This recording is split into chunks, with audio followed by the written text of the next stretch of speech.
જનતાને ambulance ST bus માર્ગ સંબંધિત અગવડતા ભોગવવી ન પડે તે માટે ગુજરાત સરકાર સતત કાર્યશીલ। જાલોદના ધારાસભ્ય મહેશ ભુરિયા દ્વારા જાલોદથી ગામડીને જોડતા રસ્તાનું 5.71 કરોડના ખર્ચે રસ્તાનું ખાતમુહૂર્ત કર્યું। બેન અનિતાબેન મસાર, કાંકરિયા સરપંચ બેન નીતાબેન ડામોર,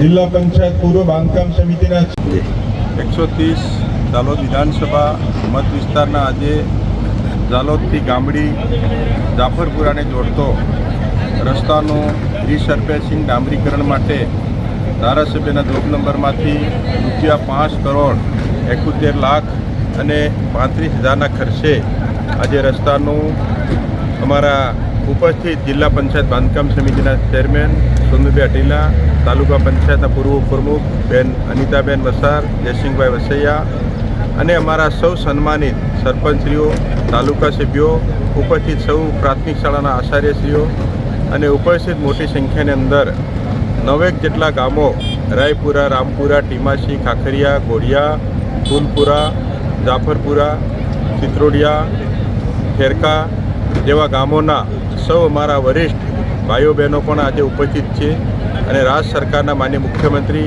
ભૂપેન્દ્રભાઈ પટેલ સાહેબના માધ્યમથી અને આ વિસ્તારના ધારાસભ્ય તરીકે આ વિસ્તારની સુખાકારી વધે એના માટે રાત દિવસ અમારી રાજ્યની સરકાર અને આ વિસ્તારના ધારાસભ્ય તરીકે અમે અને અમારા ચૂંટાયેલા અને સંગઠનના સૌ પદાધિકારીશ્રીઓ આ રસ્તાની લાંબા સમયથી રજૂઆત કરતા હતા।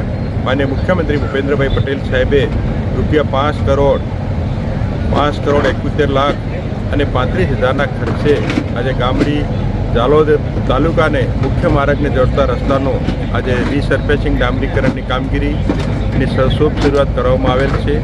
આ વિસ્તારની જનતામાં ઉમંગ, ઉત્સાહ અને સુખાકારી આપવાથી બધામાં ખુશી વ્યક્ત કરેલી છે અને મા ચૈત્ર નવરાત્રિનો શુભ પ્રસંગે આજે અમે શુભ ઘડીએ આ રસ્તાનું ભૂમિપૂજન કરેલ છે। તો મા ચૈત્ર નવરાત્રિ નવદુર્ગા પણ અમને બધાને વિકાસ માટે અને આ વિસ્તારની સુખાકારી માટે આશીર્વાદ આપે। Thank you. ભારત માતા કી જય।